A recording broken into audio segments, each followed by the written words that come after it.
कर्म का फल मिलना तो तय है। दुर्योधन ने उस अबला स्त्री को दिखाकर अपनी जंघा ठोकी थी तो उसकी जंघा तोड़ी गई। दुशासन ने छाती ठोकी थी तो उसकी छाती फाड़ दी गई। महारथी कर्ण ने एक असहाय स्त्री के अपमान का समर्थन किया तो श्री कृष्ण ने असहाय दशा में ही उसका वध कराया। भीष्म ने यदि प्रतिज्ञा में बंधकर एक स्त्री के अपमान को देखने का सहन करने का पाप किया तो असंख्य तीरों बिंध कर अपने पूरे कुल को एक एक कर मरते हुए भी देखा। भारत का कोई बुजुर्ग अपने सामने अपने बच्चों को मरते देखना नहीं चाहता, पर भीष्म अपने सामने 4 पीढ़ियों को मरते देखते रहे। जब तक सब देख नहीं लिया तब तक मर भी ना सके। यही उसका दंड था। धृतराष्ट्र का दोष था पुत्र मोह, तो 100 पुत्रों के 100 को कंधा देने का दंड मिला उन्हें। 100 हाथियों के बराबर बल वाला धृतराष्ट्र सिवाय रोने के और कुछ नहीं कर सका। दंड केवल कौरव दल को ही नहीं मिला था, दंड पांडवों को भी मिला।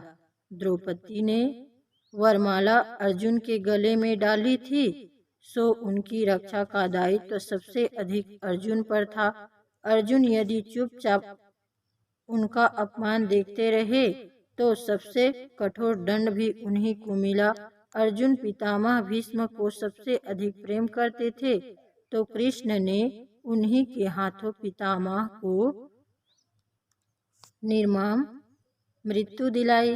अर्जुन रोते रहे पर तीर चलाते रहे। क्या लगता है अपने ही हाथों अपने अभिभावकों भाइयों की हत्या करने की ग्लानि से अर्जुन कभी मुक्त हुए होंगे क्या? नहीं, वे जीवन भर तड़पे होंगे। यही उनका दंड था। युधिष्ठिर ने स्त्री को दांव पर लगाया, उन्हें भी दंड मिला। कठिन से कठिन परिस्थितियों में भी सत्य और धर्म का साथ नहीं छोड़ने वाले युधिष्ठिर ने युद्ध भूमि में झूठ बोला और उसी झूठ के कारण उनके गुरु की हत्या हुई। यह एक झूठ उनके सारे सत्य पर भारी रहा। धर्मराज के लिए इससे बड़ा दंड क्या होगा।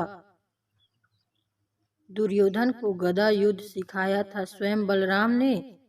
एक अधर्मी को गदा युद्ध की शिक्षा देने का दंड बलराम को भी मिला। उनके सामने उनके प्रिय दुर्योधन का वध हुआ और वे चाहकर भी कुछ न कर सके।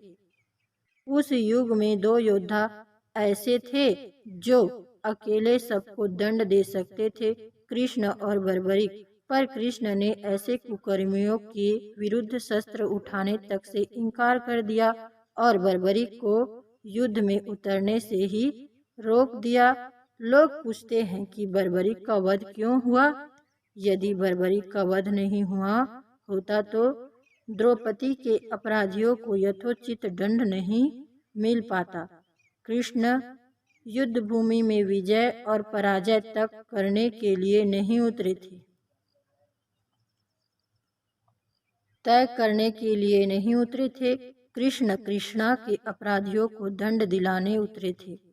कुछ लोगों ने कर्ण का बड़ा महिमा मंडन किया है, पर सुनिए, कर्ण कितना भी बड़ा योद्धा क्यों न रहा हो, कितना भी बड़ा दानी क्यों न रहा हो, एक स्त्री के वस्त्र हरण में सहयोग का पाप इतना बड़ा है कि उसके समक्ष सारे पुण्य छोटे पड़ जाएंगे। द्रौपदी के अपमान में किए गए सहयोग ने यह सिद्ध कर दिया कि वह महानीच व्यक्ति था और उनका वध ही धर्म था। स्त्री कोई वस्तु नहीं कि उन्हें दांव पर लगाया जाए। कृष्ण के युग में 2 स्त्रियों को बाल से पकड़कर घसीटा गया। देवकी के बाल पकड़े कंस ने और द्रौपदी के बाल पकड़े दुशासन ने। श्री कृष्ण ने स्वयं दोनों के अपराधियों का समूल नाश किया किसी स्त्री के अपमान का दंड अपराधी के समूल नाश से ही पूरा होता है, भले वह अपराधी विश्व का सबसे शक्तिशाली व्यक्ति क्यों न हो। दोस्तों, आपको यह कर्म का फल जानकारी अच्छी लगी तो लाइक कमेंट करें और अपने दोस्तों को शेयर भी करें। दोस्तों, नई और अच्छी अच्छी मोटिवेशनल पारिवारिक दिल छू लेने वाली कहानी को जानने के लिए आप मेरे YouTube channel voice of Nandini को सब्सक्राइब अवश्य करें और घंटी के निशान को अवश्य दबाएं ताकि जो भी वीडियो अपलोड करूं वो सबसे पहले आपके पास पहुंचे। धन्यवाद।